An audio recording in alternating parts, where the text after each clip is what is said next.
Hello everyone, it's Lana and I'm back with a cold. I guess vegans get sick. And I'm here to talk about love and its role that it can play in our everyday lives and in our happiness. So, to start this off, I'll tell you about how this was inspired. This was inspired by a TED Talk that a professor at my university did, and I was part of the TEDx event, and I got to talk to him, and we were having a conversation. He was just talking about how, the definition of success, and are successful people, typically define successful people happier. And he referenced a study that was done by Harvard University, where they followed, I'm not sure how many people it was, but for 80 years, of their lifetime, to try and see who were most happiest and why, basically. And in the end, it was revealed that good quality relationships were at the heart of being happy.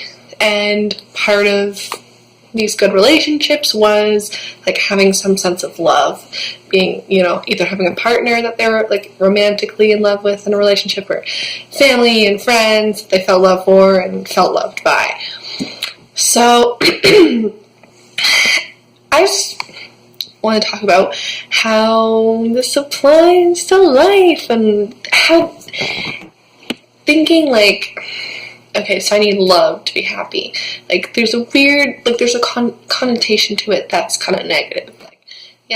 Obviously, you couldn't be your own person, and it's not you need a man or you need a woman to make you happy. I look at it more in terms of how I try to carry myself through life. I try to go through life, with love in mind, or at the forefront of my intentions.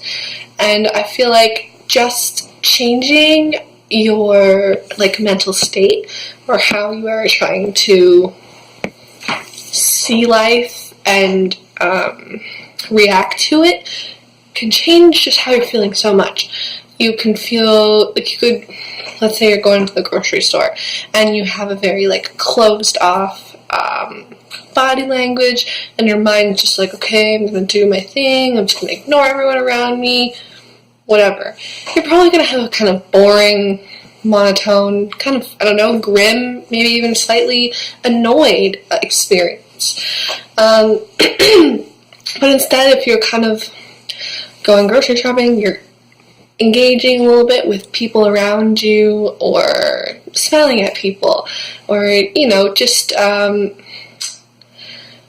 people watching, but doing it in a loving way, kind of, what's the word, picking out the lovely things about people. You're gonna have a more friendly, happy, loving experience.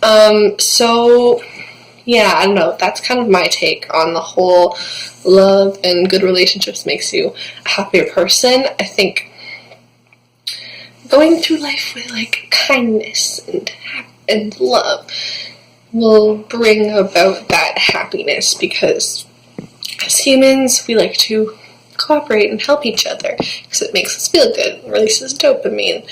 And I think caring for others and showing yourself that you have the capacity to care for others and be a loving person also makes you feel good. It's kind of self-pride, and just makes you feel you're part of this world and have connections with the humans around you.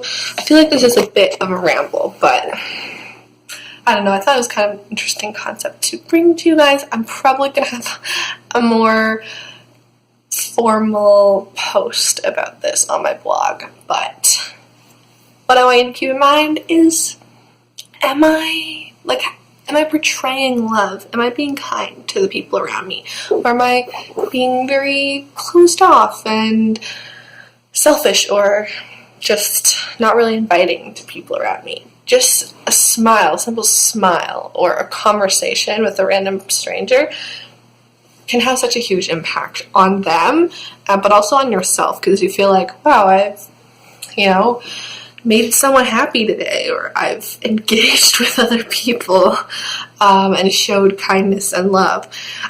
If we want a loving, happy world, then, it starts with yourself, because if you can't have like a loving, happy, caring world or social system if all the people in it are really selfish and like not friendly or loving towards each other.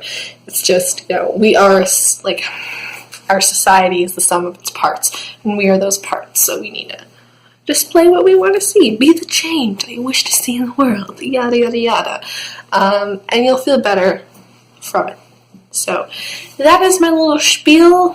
Thanks for watching, and I'll see you guys in the next one. Peace.